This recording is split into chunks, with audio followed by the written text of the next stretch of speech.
Hi, I'm Melvin Way, and welcome to my YouTube channel. This is a plant growing series on the Charentais melon. It's a cultivar of Cucumis melo. I did a series on honeydew last year, and I had a lot of difficulties along the way, so this year things should go a lot more smoothly. According to the packet, this is a small French gourmet melon. It's similar to the cantaloupe, but it has a spicy aroma, no musky flavor. You know, it says it'll mature in 74 days, but if I get anything by summer within 3 or 4 months, I'd already be very happy. So these are non-GMO seeds, meaning what I have here is just a result of hundreds or even thousands of years of human seed selection. So as you can see, I'm going to use this packet of 2014 seeds. The more commercial looking packet actually contains 2013 seeds. A lot of these seeds are fine, but there are some that are cracked and some that seem blemished. So I'm going to sort them out. The cracked seeds can be one group for germination. The intact, healthy looking seeds can be another group. And finally, I'll have a group in which I peeled all the seed husks away for germination to see if it goes any faster. So why am I growing Charentais melons? I heard that they're the best among all the melons on the internet, and that alone is enough to pique my interest. I don't want to grow honeydew again or something common like cantaloupe. That's really all you get in supermarkets across most of America. You know, things like watermelons, honeydews, cantaloupes. I don't really recall seeing many other kinds of melons on a day-to-day basis. I think it's more interesting if I grow things that are a little bit more rare and cream of the crop. So what I'm doing here is I'm peeling these seed husks off the embryos. It's a little bit difficult, but if you squeeze with 2 fingers in the middle of the edges on opposing sides, you can kind of crack open the pointy end, and if you stick a fingernail in and pry gently, you'll get the embryo out with not much damage, if any. So it's going to take a while. It's pretty tedious, but I have one right there on the bottom right. I'm sorting the broken seeds into a pile to the left of that, and you know, I'm just going to peel 10 seeds and have 10 seeds intact, and all the broken ones can be one group, and I'll save the rest for later in case I need them. So here are the broken seeds. There's all sorts of forms. You know, one looks peeled, but it's actually not. It's kind of split in the middle. I don't know if that's going to do okay. You know, it could be just a split among what will eventually become the cotyledons, the first pair of starter leaves for these melons. And here's 10 peeled ones. This took quite a while, but you know, I tried to do it as best as I could without damaging them. I've heard that this can make them germinate faster, and this is just the control group, so to speak. Just healthy, vibrant looking seeds that haven't been touched or cracked. Here's the damaged seed group. Here are 10 peeled seeds in Pyrex dishes, as I like to do. And here are the 10 intact seeds. This is a bottle of hydrogen peroxide. From experience, I really like using hydrogen peroxide because low concentrations do not damage plant or animal tissue. And you know, this is a 3% store-bought solution. I'm going to dilute that down in my spray bottle with 10 parts of distilled water and 2 parts of hydrogen peroxide. The end is a 0.5% solution. These glass Pyrex dishes have been washed with dish detergent and rinsed out very thoroughly with hot water and rinsed again with distilled water afterwards. Now I'm putting the seeds in. Granted, the seeds have probably pathogens and mold spores on them themselves, but this hydrogen peroxide should take care of everything and inhibit mold from growing, if not outright killing everything. So I'll put the plastic wrap over it to prevent excessive evaporation, and I'm turning off the lights. I'm going to bed on day 0, and the darkness will protect the hydrogen peroxide from degrading. Okay, it's day 1. Here's my setup.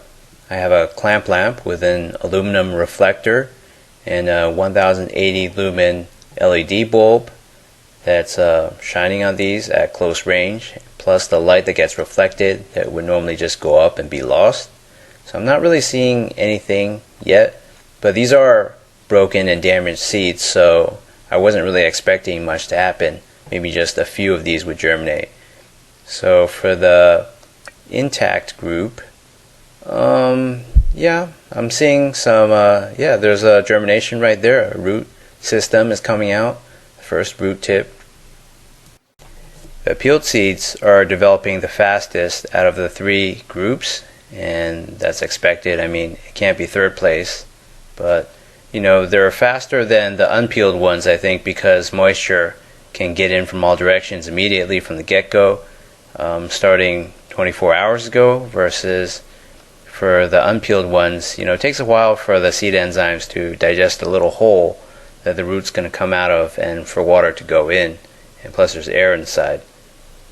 So on day 2, I noticed in this broken seed group, there's a little bit of germination activity, but some of these chunks are too small. I think these seeds are already differentiated, the embryos inside. And by that I mean the seedling is essentially formed. It's just you can't see the green in the leaves because there hasn't been any chlorophyll production yet in chloroplasts. But the root tip is already there, the root system. So these plants are ready to go. It's just a matter of getting moisture and, you know, breaking out of the seed husk and developing quickly. So these are the intact ones. As you can see, the root systems are already busting out and ready to go. These are quite robust. I didn't expect, you know, a full 100% germination rate, but these are really good seeds. And for the peeled ones, you know, they look like they're going along way faster than anything else. There's already greenness developing. They're starting to photosynthesize, which is a really good sign. It's day 3, and as you can see, there are 2 seeds here that have sent out root systems. Everything else, not so much. I don't think these fragments will amount to anything. And you have a third one here, so I think that's just 3 out of all those pieces. For the intact control group, you know, development seems pretty healthy, although I'm starting to think about these seeds and the seeds in the peeled group, and I'm worried that the roots have nowhere to go down. They are gravitropic like other plants, so they respond to gravity, and they need to establish kind of an up and down and have the shoot system go towards the sky, obviously. These things have developed quickly, but the leaves are all kind of curled up. I don't know if that's due to the water or whatnot, but you know, we'll just see what happens after another day or 2. It's day 4, and I baked 4 little piles of sphagnum peat moss. I'm using sphagnum peat moss because hauling 300 pounds of dirt from the wild onto my 3rd floor balcony is just way too time consuming and tiring. So I hauled 57 pounds before in one trip in a backpack, and that was already not a lot of fun, although I consider that material to be valuable. I have it stored away because it was so much trouble to get. But you know, sphagnum peat moss, I bought 3 cubic feet, a large volume. It exceeds the 75 liter capacity of a plastic cheap rope bucket that I bought last year, and it's just sitting on my balcony. So in these 4 little piles, I'm going to plant 4 seedlings, 2 from, you know, the peeled group and 2 from, you know, the unpeeled control group of seeds. And I'm going to see where those go, if they can recover their natural form. And I'm going to make a pile in the middle and put some new seeds in. They're 5 days behind, but they'll serve as a nice backup plan or insurance in case these funny looking seedlings that have been growing in dishes laden with hydrogen peroxide don't really cut it. Here you have the broken group, and you know, this is just not for comic relief, but you know, it's just to see what happens from damaged seeds. I think some of them can sort of function. You know, that one doesn't even have cotyledons. If you look at this control group, the cotyledons look flat and normal, although we still have the problem of the root systems not being able to burrow down. So I think that might generate some problems already. I don't know if it's too late or is it just right to be planting these, but I'll give it a go. And for this other group, you know, sometimes that was a membrane that you just saw. But I kind of switched this around, and that causes other problems too, because you're turning some stuff upside down by doing so. And this looks more like some sort of colony of water plant than it does, melon seedlings. So it's day 5, and I planted the 2 best from the control group and the peel group on these 4 mounds. These don't have seed husks next to them, so these are of the group that was already peeled. The cotyledons are a little bit warped, and for this other group, the control group, I left the seed husks nearby to demarcate where they are. So I think these should be able to recover. I don't see why not. And in the middle I have 4 new seeds just kind of pushed halfway down or more as an insurance policy in case things go wrong with all the other seedlings.